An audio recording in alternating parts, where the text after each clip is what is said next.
Guys, welcome to our channel. তোমরা সবাই কেমন আছো? আশা করছি অনেক অনেক ভালো আছো, আর আমরাও ভালো আছি। তো চলো তোমাদের সাথে একটা ভিডিও শেয়ার করছি, সেটা হচ্ছে রান্নার ভিডিও।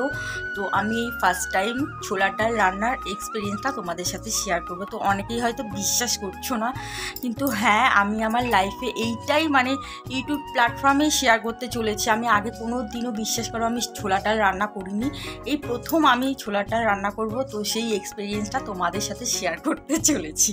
তো চলো দেখতে থাকো, আমি সাকসেস হলাম কিনা সেটাই আগে দেখতে থাকো। তো চলো ভিডিওটা এনজয় করো, আশা করছি তোমাদের অনেক অনেক ভালো লাগবে। হালকা দেখেছো কালো কালো, তো কারণ হচ্ছে আমি কচুর শাক কেটেছি। তো এইবারে ছোলার ডাল রান্না করব, তো কচুর শাক কাটাতেই এই কালোটা হয়েছে। তো চলো চলো চলো, যেটার জন্য আজকে এসেছি ছোলার ডাল রান্নার প্রথম অভিজ্ঞতা তোমাদের সাথে শেয়ার করব, সেটাই শেয়ার করতে থাকি। তো চলো দেখতে থাকো, লেটস গো।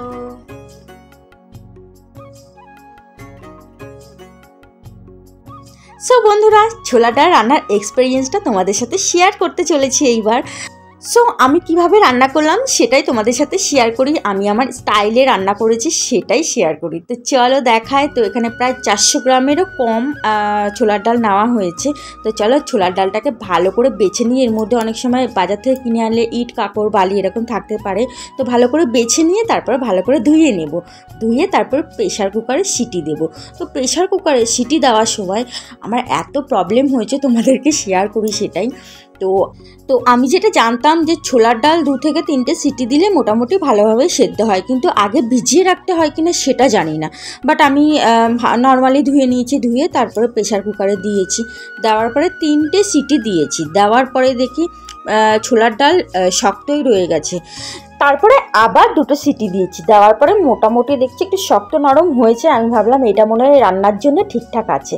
তারপরে রান্না শুরু করে দিয়েছি, আর ভাবছিলাম এর মধ্যে আলু দেবো কিনা। তারপরে তোমাদের দাদার কাছে শুনলাম যে আলু দেবো কিনা।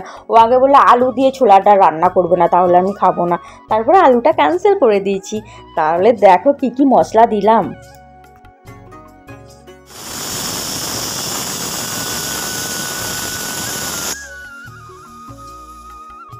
সো এই দেখো 5টা সিটি দেওয়ার পরে এইরকম অবস্থা এসেছে ছোলার ডালটা। তো মোটামুটি শক্ত নরম হয়েছে, মোটামুটি রান্নার উপযোগী হয়ে গেছে। তো চলো এবার দেখা কি কি মশলা ইউজ করেছি। এখানে গোটা জিরে আর শুকনো লঙ্কা নিয়েছি ফোড়নের জন্য, আর তেজপাতা নিতে গেছিলাম, তেজপাতাটা দেখছি ঘরে নেই, ওটা ক্যান্সেল হয়ে গেছে।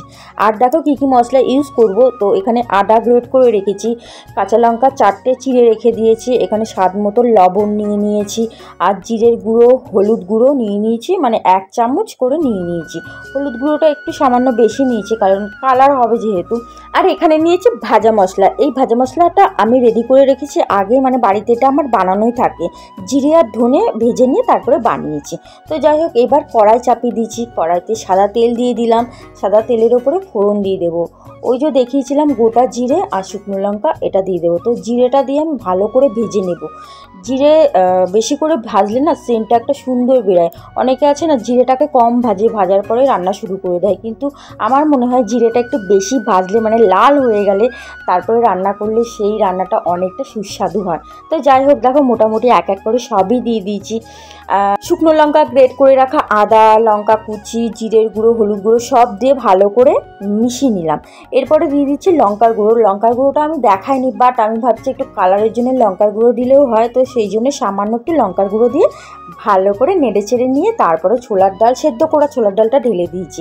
আর এই দেখো ঢেলে দেওয়ার পরে এই যে জল দিয়ে দিয়েছি। এবার ভালো করে আমি ফুটাবো। ফুটাতে ফুটাতে জানো তো ছোলার ডাল ঘন হয়ে যায়, তো সেরকমই ঘন করে নেব।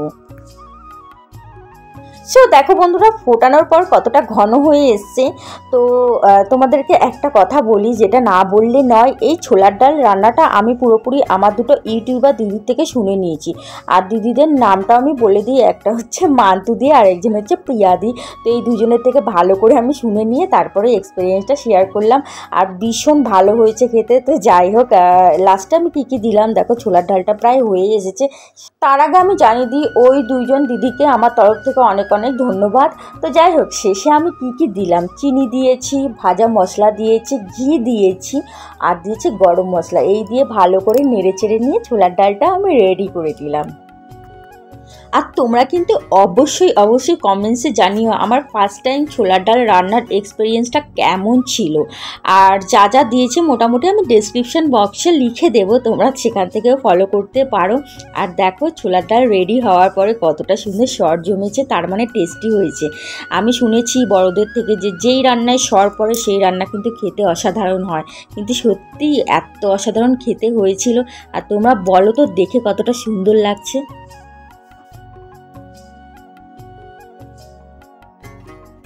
ছোলার ডাল হলো, তার সাথে লুচি হবে না তা কখনো হয়? তাহলে লুচি বেলে ফেললাম, আর লুচিগুলো না বেলার পরে না বড্ড মোটা হয়ে গেছিলো, তো কী করবো, ওই একটু টেনে টুনে নিয়ে তারপরে ভেজে ফেললাম। দেখো মোটামুটি আমার আর সোনার জন্য হয়ে যাবে। আর জমিয়ে লুচি দিয়ে ছোলার ডাল অসাম লাগে। কারা কারা ভালোবাসো বলো তো লুচি দিয়ে ছোলার ডাল, অবশ্যই কমেন্টসে জানিও।